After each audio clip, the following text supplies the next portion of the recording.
We were supposed to go on vacation in this in 2 weeks, and now look at this.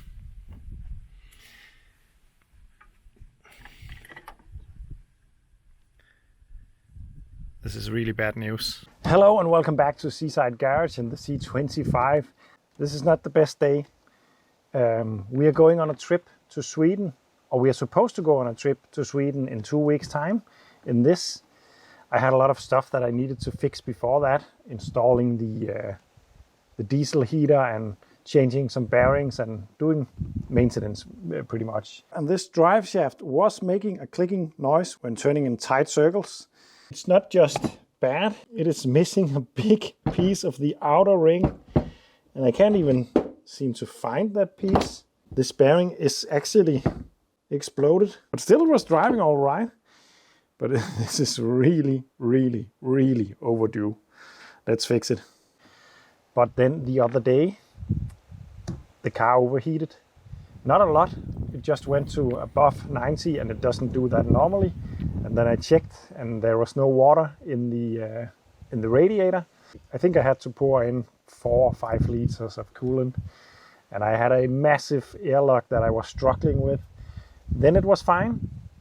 Now it's driving fine again, and it's not overheating, not at all. The temperature is at 80 degrees all the time, but I'm pretty sure that the head gasket is toast. There is a lot of pressure in the coolant system. There are no oil in the coolant system, but a lot of pressure.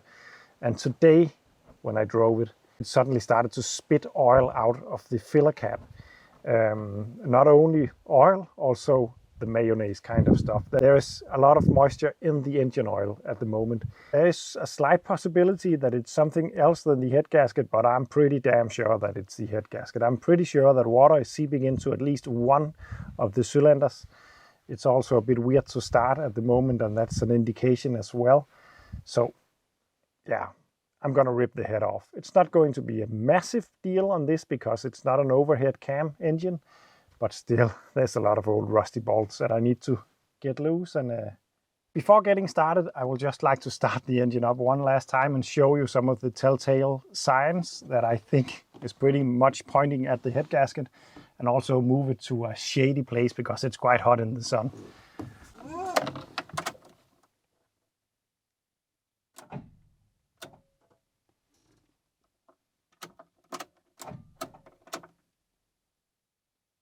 Okay, that was new. It won't even start now, or it won't even turn over. Oh. Okay, I just drove it just before where it developed that water issue in the engine. I'm pretty sure that it's hydro-locked now. I think the head gasket has gone so bad that one of the pistons is full of water. Oh, that's bad. Oh well, it's going to be right here that we take this engine apart.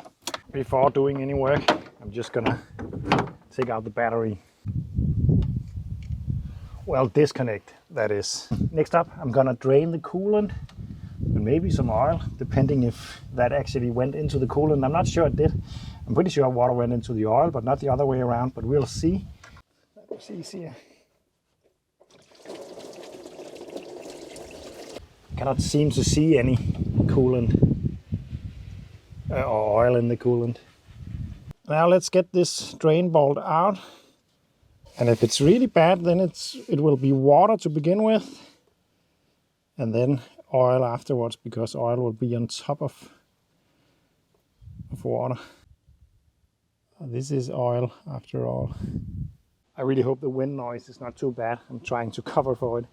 And now I have drained the oil and the coolant, and I haven't found any sure evidence of this blown head gasket that I'm expecting, which is annoying me. I'm pretty sure that's the problem, that the problem is the head gasket. It could be other stuff, but I'm pretty sure that water is getting into the oil at least. It's a bit annoying not to find anything completely sure. The only evidence that I have really that's not normally looking like that. This could be caused by small trips where the engine doesn't get hot. This has not done any small trips, so it's most likely not that. But no matter what, I have to do something because we cannot go anywhere as it is now. So if I end up taking the head off and discover that nothing is wrong with the head gasket, it's a shame, but still we'll have to go that way. But I can do one test. And also I could do a leak down test, but it's being a diesel, it's a bit more complicated than a petrol, and I don't have the time, to be honest. But let me show you something. This is the old oil. There's no milkiness in it, but there is some that looks like water. And let me try this. I'm gonna heat up this metal plate.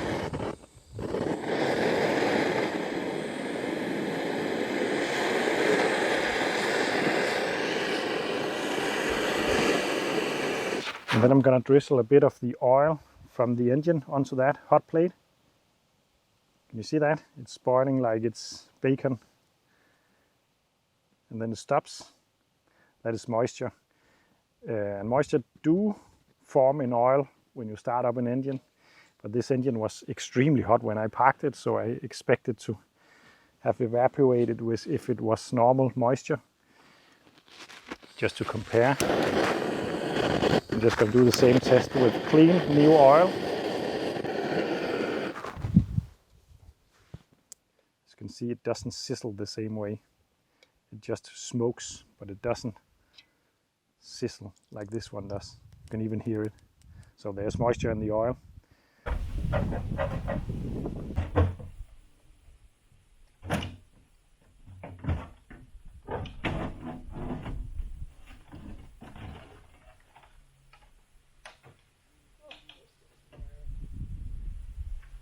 On a day like today, it's important to look at the positive side of stuff. I really didn't need this big task right now. It's not that I don't like it. I really like doing stuff like this, but I don't have the time, and I have a lot of other stuff that I needed to do before the trip, and we might end up having to postpone that trip, but let's see. But the good thing, I removed the entire front of this car. It is easy to do. I know how because I remember changed the clutch half a year ago on this. So now the access is really good to the bolts down here, which could end up being a big problem to get loose, but let's hope they are not.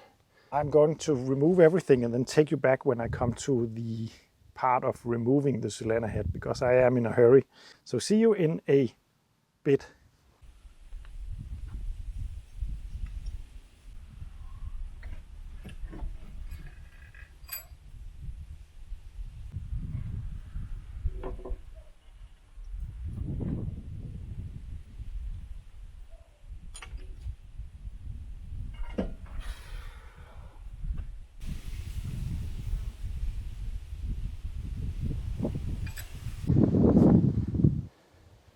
I need to hurry up way too much for this job because of the time limit, and I'm making some stupid mistakes along the way.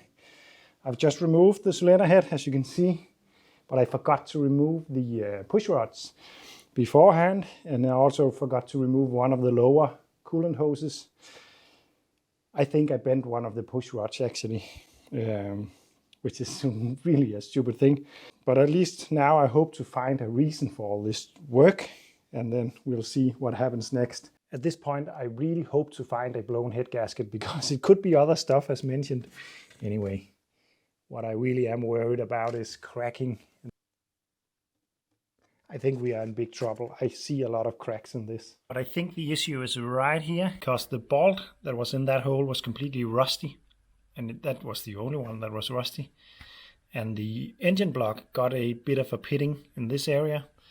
And on the head gasket, let me find the right area. It's right there. You can see the hole is not round. It's an abnormal size. And then we actually have a burning in the firing right there. And a crack right there leading to the oil channel, which explains to me that water could get into this system. But I have to go to an engine specialist and get an opinion on this. So I'm gonna go now. So back again from the engine specialist. He's a really good friend of mine, and he's really the old school kind of guy who really knows a lot.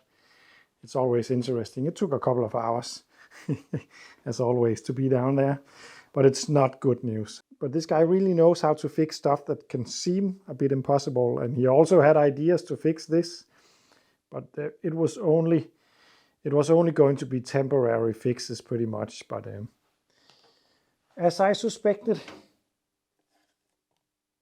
this is the problem area. Water has reached the cylinder head ball, and then also the firing on the gasket is blown right there, and it has pressurized the oil system, and water has most likely also went into this system. And yeah, but this is not the only problem. He could tell that this engine has been hot, and also that it has been having a lot of vapor in the engine.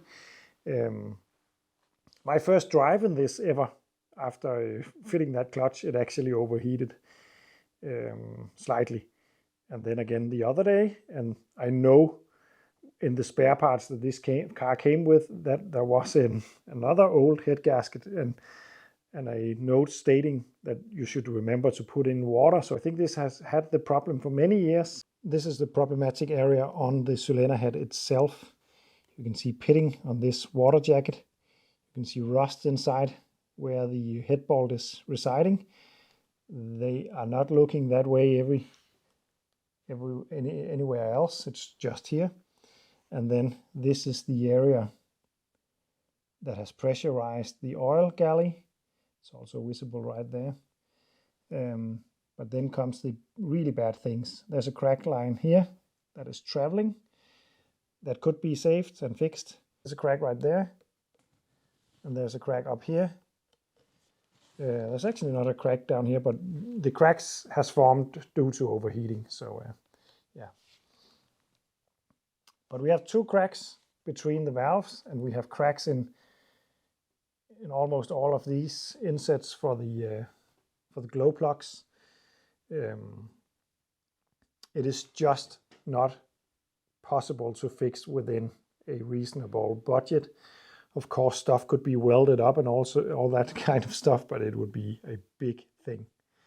This cylinder head is dead. So before I go out in the garden and dig a hole where I can bury this cylinder head, to be honest, I'm just happy it didn't happen in a forest in Sweden, because that could be quite complicated. This just means that I will have to fix this some way. I really hope to find another cylinder head that I can just fit to the block. The block itself is not perfect, but it will do. There is an issue with the crankshaft still with the threads, so the best thing would be to find another engine and just put that in. But that would take a bit more time, so yeah. Either I hope to find another cylinder head that I can just fit, and then we can maybe actually take that trip anyway, because I do have some days to go on. Or find an engine, and then I don't think I can manage to fit that in the time that I have left, but we'll see about that. Anyway, thank you for watching. If you like my videos, then please consider supporting me on Patreon so I can pay for all these parts that seems to be needed at the moment. And see you in the next one.